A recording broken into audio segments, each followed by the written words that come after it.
히말라야에 네팔이라는 나라가 있죠. 우리 일꾼들도 많이 좀 오신 분들도 계시지만 이 네팔에는 할단새라는 이 전설적인 동물에 관한 이야기가 있다고 해요.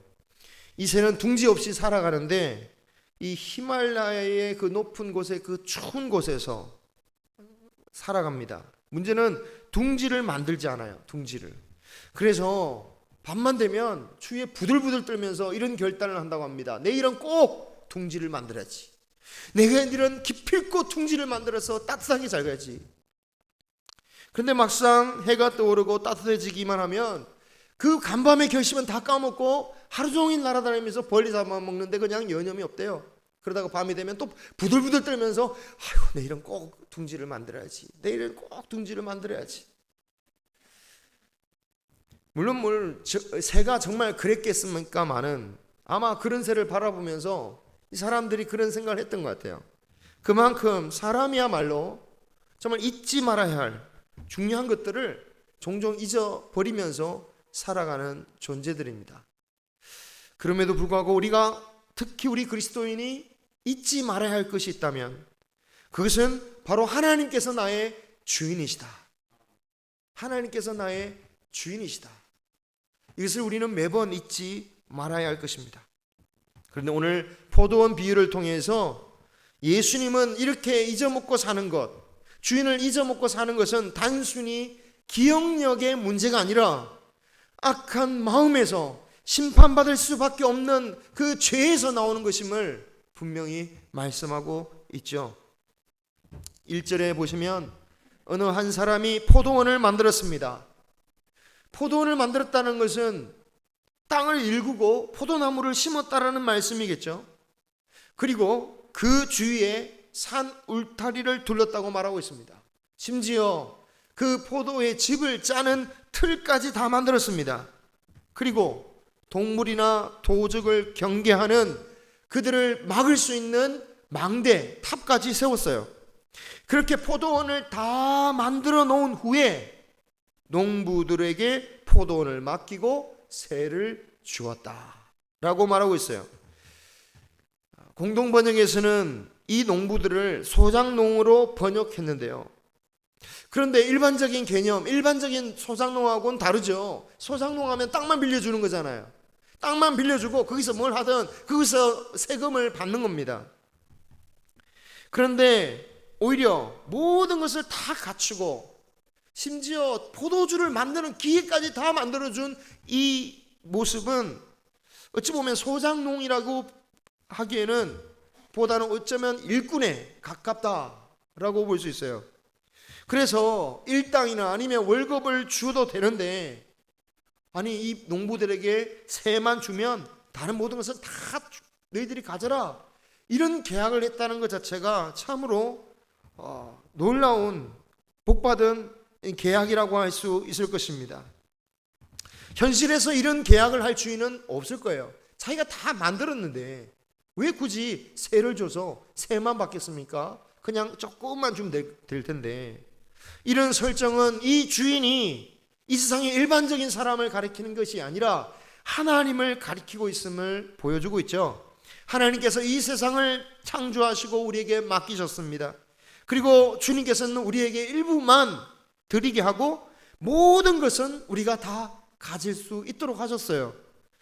그러므로 우리가 이 세상에 살아가면서 많이 벌면 벌수록 어떻게 해야 됩니까? 하나님께 감사해야 돼요. 물론 내가 열심히 일했지만 내가 다른 사람들보다 더 수고하고 잠 안 자고 더 애를 쓰고 했으니까 더 머리를 써서 더 많이 벌었겠지만 그러나 그러한 열매를 맺을 수 있는 포도원을 만들어 주신 분이 누구냐? 그것은 바로 하나님이시다 라는 것을 이 비유를 통해서 말씀하고 있는 거죠. 농부들이 마침내 소출을 얻어서 새를 드릴 때에 이제 어떤 마음으로 과연 드려야 되겠습니까? 방금 말씀드린 것처럼 감사의 마음으로 드려야 되는 거죠. 우리는 새를 얻게 됐다. 하지만 만약에 그 은혜를 잊어버렸다면 그래서 이 모든 소출이 자신의 수고의 결과라고만 생각한다면 하나님께 내어드리는 것이 그렇게 아깝고 억울한 일이 될 수밖에 없을 겁니다.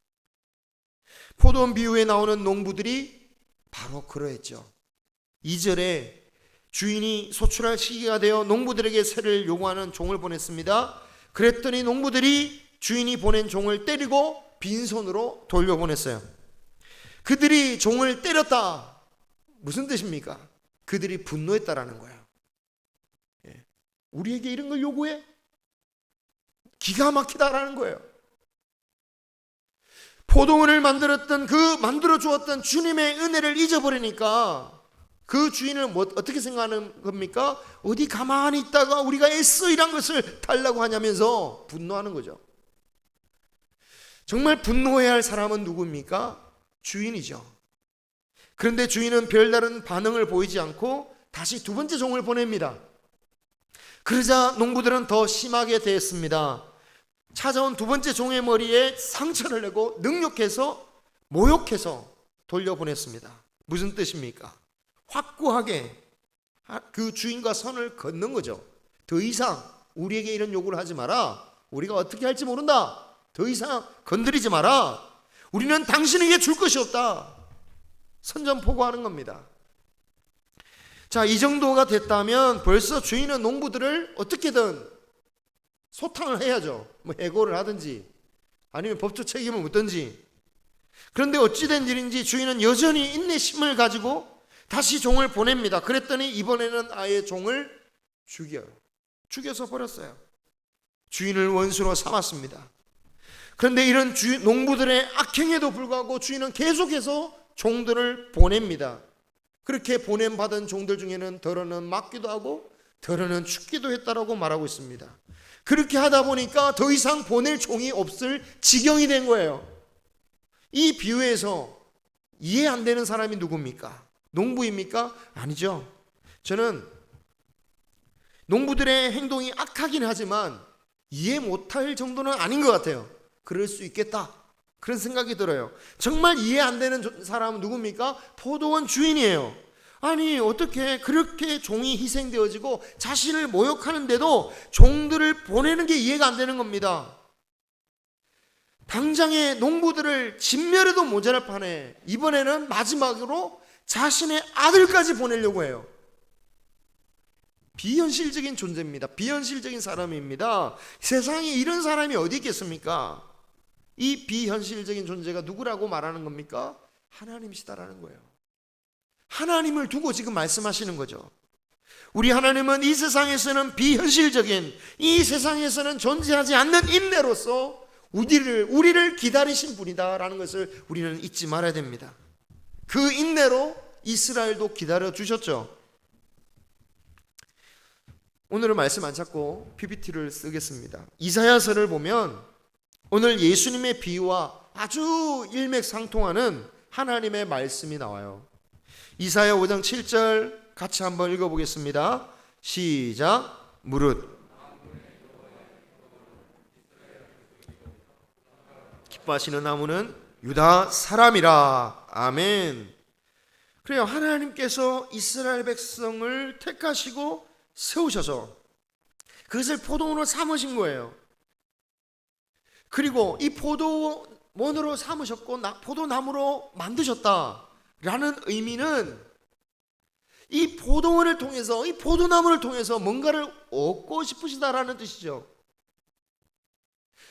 그래서 이 이어지는 말씀에 하나님께서 이스라엘 백성들에게 무엇을 원하느냐, 그 설명은 제가 보진 않지만 간단히 설명하면 하나님이 이 이스라엘 통하여 의와 공의를 원했더니 이런 주인과 달리 그들은 탐욕으로 인한 포악을 맺고 고통받는 부르짖음이라는 열매를 맺었다라고 하며 탄식하시죠. 하나님께서 먹고자 하는 그런 포도 열매가 안 나오고 먹지 못할 들포도만 맺혔다라고 하셨어요. 그런데 그렇다면 포도나무를 자르든지 포도원을 다시 어떻게 해야 될 텐데 하나님께서 이 포도원을 포기하지 않으시고 그 다음 6장에서 이렇게 말씀하시는 거예요. 한번 말씀 보겠습니다. 시작. 내가 또 주의 목소리를 들으니 이 시대에 내가 누구를 보내며 누가 우리를 위하여 갈꼬 하시니. 그 포도원에 갈 사람을 찾고 계시는 거예요. 그 포도원에 가서 하나님이 원하는 열매를 좀 얻어와라. 그 하나님이 원하시는 그 열매를 맺으라고 누군가 외쳐야 할 사람을 보내신다는 거예요. 보내고 싶다는 거예요. 그때에 이사야가 6장 8절 후반절에 이렇게 고백하는 거죠. 시작. 내가 이르되 내가 여기 있나이다. 나를 보내소서. 아멘. 이렇게 이사야가 가고 에스겔이 가고 예레미야가 가고 수많은 선지자들, 꼭 성경 제목으로만 나오지 않아도 우리가 열왕기를 통해서 얼마나 많은 선지자들이 가서 외치고 전하였습니까? 그리고 마침내 하나님의 독생자이신 예수 그리스도까지 보내셨다라는 거죠. 6절을 한번 보십시오. 오늘 성경. 예수님은 이 비유를 통해서 뭐라고 하시냐면 하나님이 보낼 딱 한 사람만 남았다. 아들밖에 남지 않았다. 무슨 말입니까? 이제 더 이상 보낼 사람도 없고 딱 한 사람만 남았다라고 그래요. 무슨 말이냐면 예수님, 하나님의 아들이야말로 하나님이 보내신 마지막 기회다라는 거예요. 마지막 기회. 하나님의 아들이신 예수 그리스도로 인하여 하나님을 주인으로 삼지 못하면 더 이상 그에게는 기회가 없다. 하나님의 구원을 얻기 위해서는 예수님 이름 외에는 아무것도 우리의 구원을 이룰 수가 없다라는 거예요. 여러분, 그런데 이 포도원 비유를 읽다 보면, 이 비유만 봤을 때는 이런 생각이 들 수 있습니다. 아니, 포도원 주인은 왜 이렇게 소출에 집착하느냐? 왜 소출에 집착하느냐? 종들의 목숨이 더 귀한 게 아니냐? 심지어 자기의 아들 목숨까지도 죽을지는 몰랐다 할지라도 그렇게 위기에 죽을지도 모르는 곳에 보내면서까지 왜 소출을 받으려고 하느냐라는 거죠. 정말 이 주인이 포도원의 소출을 원했다면, 정말 그 소출 때문에 이렇게 한다면 아마 이 포도원 주인은 이렇게까지 기다리지는 않았을 거예요. 9절 보시면 마지막에 주인이 심판하시는 것처럼 그냥 농부들을 싸그리 처리하고 다른 농부들을 구해서 포도원을 맡기면 소출을 더 빨리 얻을 수 있는 거예요. 하지만 주인은 어떻게든 사람을 보내고 있습니다. 죽었는데도 불구하고 보내요. 여러분, 종도 재산이었어요. 그렇죠?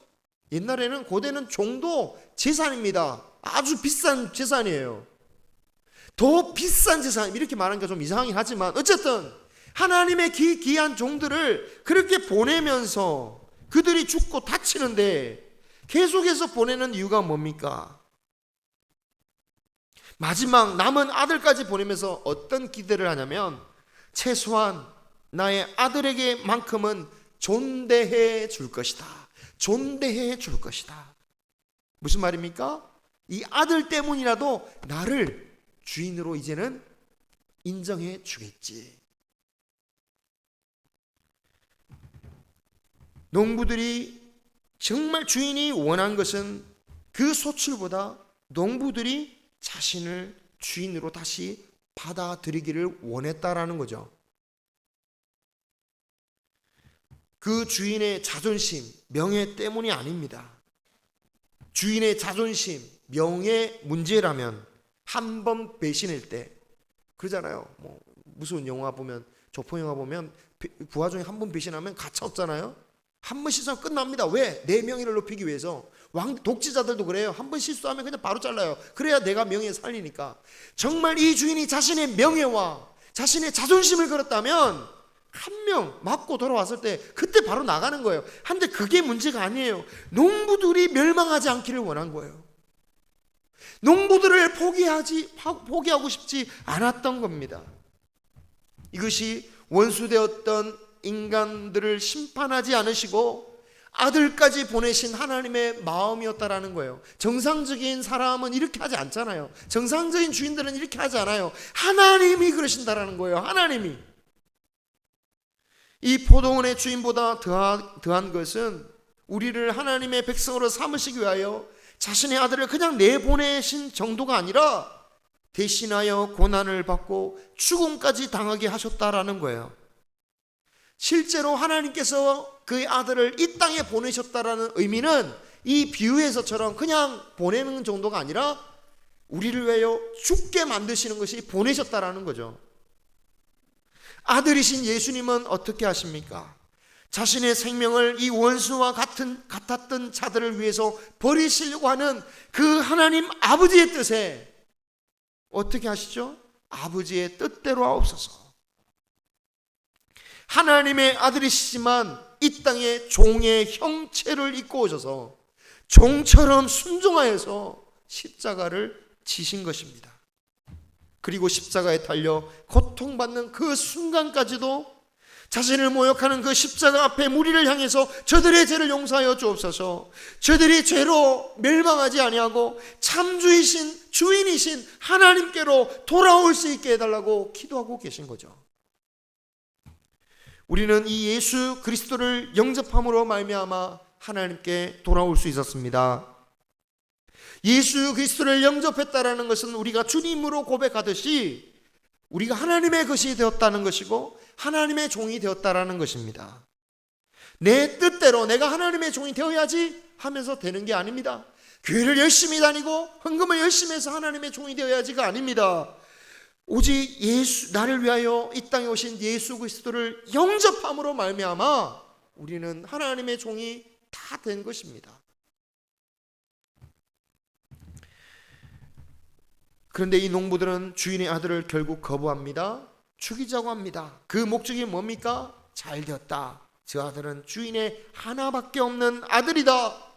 저 아들까지 죽이면 주인은 더 이상 상속하여 줄 데가 없으니까 이 포도원은 자연스럽게 우리의 것이 될 것이다. 우리가 주인이 될 것이다 라고 하며 아들을 죽여서 포도원 밖으로 버리죠.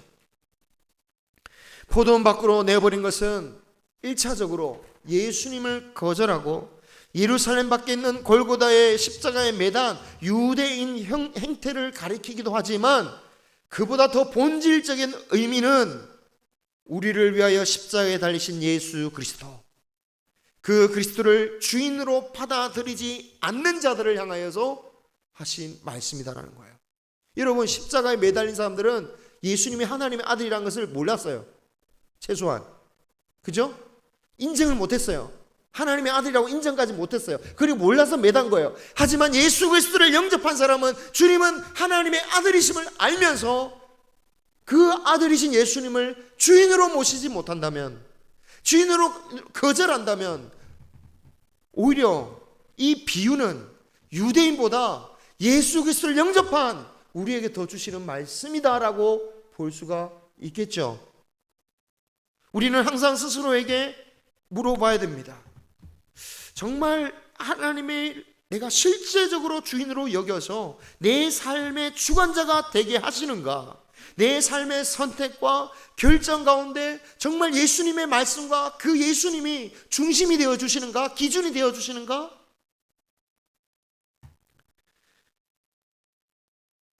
정말 주님의 말씀 있는 그대로 정직하게 말씀을 받아서 그 말씀에 이끌려 살아가려고 하는 의지와 결단이 있는가? 아니면 주님 이것만큼은 건들지 마세요. 이건 저 거예요.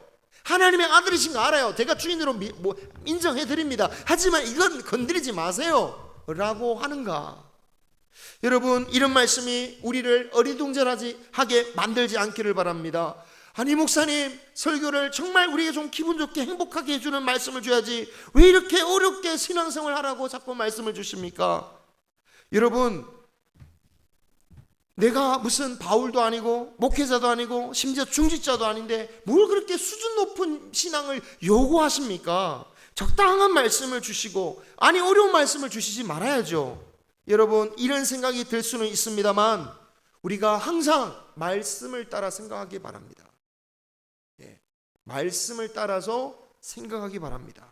만약 나의 아니와 나를 위해서 신앙생활을 하는 것이라면 그 신앙의 최종 숭배 대상이 누구겠습니까? 하나님이 아니라 내 자신이 되겠죠. 물론 나 자신을 때문에 하나님을 믿는 사람들도 겉으로 보면 일상적인 종교 의식, 우리 예배 가운데서는 똑같이 하나님을 믿는 것처럼 보입니다. 하지만 결정적인 순간에 다른 행동을 해요. 그때 분별돼요. 똑같은 결단을 하면 감사한데 문제는 나를 섬긴 사람은 결정적인 순간에 다른 길로 간다니까요. 다른 행동을 하는 겁니다. 가룟 유다가 보십시오. 평상시는 똑같았어요. 하지만 결정적인 순간에 예수님을 팔아버리잖아요. 똑같이 하나님을 섬기는 듯 하지만 하나님을 섬기는 사람은, 정말 하나님을 믿고 하나님을 나의 주인으로 섬기는 사람은 하나님을 위한 결정을 하려고 해요. 실패할 수는 있지만 어쨌든 하나님을 위한 결정을 하려고 해요. 하지만 자신을 위해서 믿는 사람은 결국에는 자신을 위한 선택을 하는 거예요. 그렇겠죠? 왜? 날 위해서 믿는 건데 결국 나를 위해서 선택하는 거예요. 우리가 다 같이 예배를 드리고 있으면서 다 같이 아멘 할 수 있지만 이것으로 우리의 믿음이 증명되는 게 아니라 결국 우리가 하는 선택을 보면 우리는 누구를 위하여 믿고 있는가, 나의 주인, 누구를 주인으로 삼고 믿고 있는가가 우리의 행동과 결단과 그 모습에서 드러나는 거예요. 제가 아무리 이 자리에서 이런 설교를 해도 아멘 할지라도 결국은 이 말씀 듣고 나서 여러분에게 요구되어지는 하나님의 그 말씀을 여러분이 어떻게 선택하느냐에 따라서 여러분의 믿음이 드러나는 거예요. 바라기는 예수 그리스도를 주인으로 삼는 믿음이 되시기를 소망합니다. 주님은 신앙의 기준을 제시해 주셨어요. 신앙의 기준, 나를 따르려거든 어떻게 하라고 하셨습니까? 누구든지 자기 목숨을 구원하고자 하면 잃을 것이요 자기 목숨을 잃으면 구원하리라. 이 말씀은 무조건 순교하란 말씀이 아니에요. 역사적으로 그렇지도 않고요. 그런 말씀이 아닙니다. 다만 그 누구를 위해 신앙을 하는 사람만 주님을 따를 수 있다는 거죠. 주님을 위해서 사는 사람이 주님을 따를 수 있는 거지, 내 목숨을 위해서 주님을 따르면 절대로 주님을 따를 수가 없다라는 말씀이죠. 그죠?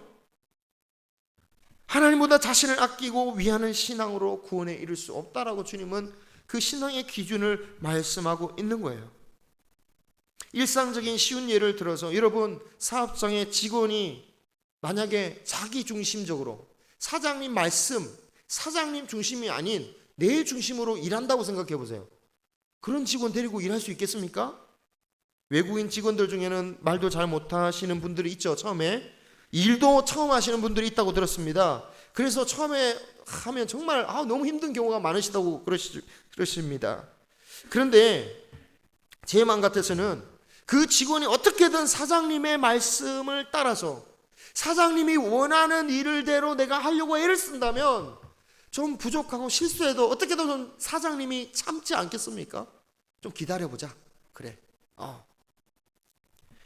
그런데 사장님의 뜻은 신경 쓰지 않고 자기 해야 할 일은 자기가 딱 정해놓고 그 외에는 손도 대지 않으려고 한다면 무엇이든 자기 중심대로 쉬고 싶으면 쉬고 일하고 싶으면 일하고, 그런 직원은 어떻게 데리고 일하겠습니까? 그런데 우리 하나님은 참으로 오래 참으시다는 분이에요. 이 농부들을 보면서 이 농부들 이야기를 통해서 하나님은 정말 오래 참아 오셨다라는 거죠. 우리가 이제껏 나를 위해 살아왔어도 괜찮았던 것은 오늘 포도 농부들을 기다려주셨던 그 주인의 마음으로 하나님께서 우리를 기다려주고 계시기 때문일 거예요. 비현실적인 인내심으로. 그러나 그렇다고 해서 괜찮은 게 아니라 우리가 이 신앙에 머물지 말고 비록 부족하여도 조금이라도 더 주님의 중심적으로 살아가는 모습을 할 때 하나님께서는 그 믿음을 인정하여 주실 것입니다. 마지막으로 10절에 예수님을 밀어내는 것을 건축자들의 머릿돌로 썼다라는 비유를 하고 계십니다. 건축자들이 왜 돌을 버렸겠습니까? 이 돌은 건물 짓기에 필요하지 않다는 거죠. 그래서 버린 거예요. 이 돌 갖고는 안 돼. 이 돌 쓸 수 없어. 싹 버렸어요. 마치 예수님이 그런 돌이란 거죠. 유대인들이 예수님을 필요 없다라고 버린 돌처럼 우리들도 그럴 수가 있는 위험이 있어요. 우리 삶에서 예수님 말씀 별로 도움은 안 돼요, 솔직히. 예수님 말씀이 내 삶에는 그렇게 도움이 안 되거든요. 제가 교회 왔을 때는 하나님 말씀을 아멘하지만 내 삶 속에서는 하나님의 말씀이 있을 곳이 없어요. 버리지 마시기 바랍니다. 우리의 삶 가운데 머릿돌로 삼기를 소망합니다. 그것이 예수님을 주인으로 삼으시기 바라요. 그러면 예수님이 우리 삶에 하나님께서 어떻게 하신다고요? 예수님을 통해서 머릿돌로 만들어 주신다. 머릿돌이 기초서 그 건물을 처음으로 만들고 지탱하는 그 중요한 돌이 되게 하셔서 그 건물을 세우신다라는 거죠. 그처럼 우리가 예수님을 내 삶의 머릿돌로 삼으면 주님께서 우리의 인생의 건물을 지탱해 주시는 그런 기초석이 되어 주실 것입니다. 이 말씀이 우리에게 생명의 말씀이 되시기를 주님의 이름으로 축원합니다. 기도하겠습니다.